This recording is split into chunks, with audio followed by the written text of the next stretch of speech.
you know very well how determined as government we are. It's not as if we did not have a plan. We always had a plan, and we were ready to migrate. So whatever challenges that have come about as a result of the technological changes in the kind of STBs you are using are not the kind that government can ameliorate from the point of view of we ought to have done this 2 years ago. We were ready to do it, frankly. We were ready. It's just that amongst ourselves, some of our colleagues were also not ready, and they had issues. And I think it's very legitimate for people to ask questions when they need answers. And it's just that in trying to find a solution to these questions, we lost so much time in the process. So when we promise people things, and I want to be very cautious, I don't want to stand up here and behave political and say the nice things that you would like to hear so that I can get your club. The truth of the matter is that as government, in our budget, we don't have resources that we can use to actually pay you as a way. So it will be now an individual conversation you will have between yourselves and your financiers. But what I undertake to do, and I think that is that we can do as ministry, because we have been having conversations with county government on a number of issues. I've been having conversations with county government on the waiver of way leave for private sector players who are laying ICT infrastructure.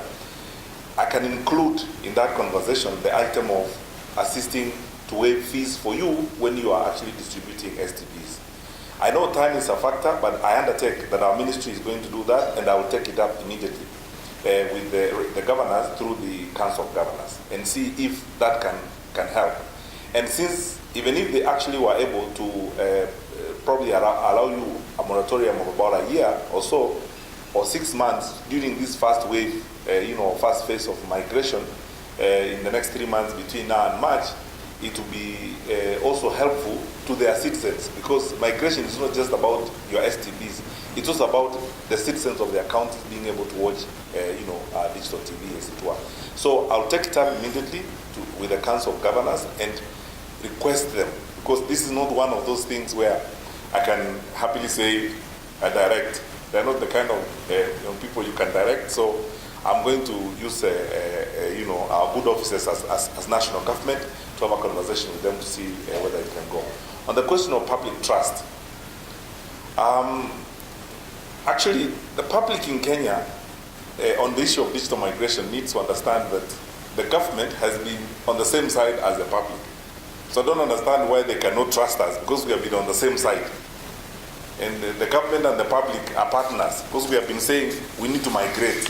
And everyone knows the benefits of migration. So the challenge or the questions have been within the industry. They have not been with the people of Kenya. The people of Kenya are not the ones who have been saying postpone migration. All they've been saying is let us migrate. In fact, if we had put this matter to a vote 2 years ago, we probably would have moved by now, because the people of Kenya, especially the digital generation that understands the meaning of migration, have been very impatient. I've gone to numerous meetings where I meet young Kenyans who tell me, so what is the matter? When are we moving to the next level, and so on. And I've kept explaining this every time. I would like to migrate last year, but there is a matter in court that has got to be sorted out before we migrate. So the people of Kenya can trust us. We mean it, we're serious about this, and I believe that we've answered all the questions that are to be answered. Those that we have not answered, we are open for business 24/7. We are still engaged in discussions, and any player in this sector who has issues that we need to deal with, we are ready to try and sort them out so that we don't lose more time again as far